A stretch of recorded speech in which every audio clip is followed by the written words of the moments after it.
எல்லாரும் நல்லா இருக்கீங்களா? இன்னைக்கான பதிவு, காலத்தை வீணடிக்காமல் அதை பயனுள்ளதாக உருவாக்கினால் அது எதிர்காலத்தில் பெரும் சக்தியாக உருவெடுக்கும். கண்டிப்பாங்க.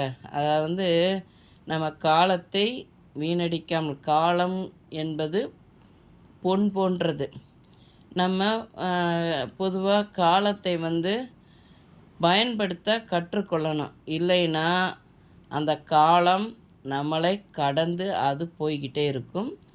நாம் அதை பயன்படுத்தாமல் இருந்தால், எவ்வளோ தூரம் காலத்தை நம்ம பயனுள்ளதாக உருவாக்குறோமோ அது நமக்கு ஒரு நல்ல எதிர்காலத்தில் நல்ல பலனை கொடுக்கும்.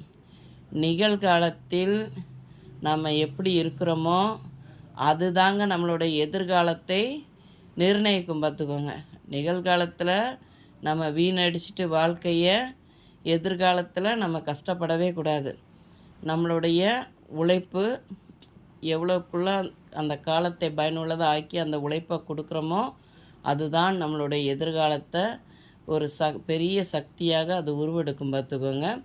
அதனால் நம்ம காலத்தை எப்பையும் வீணடிக்கக்கூடாது.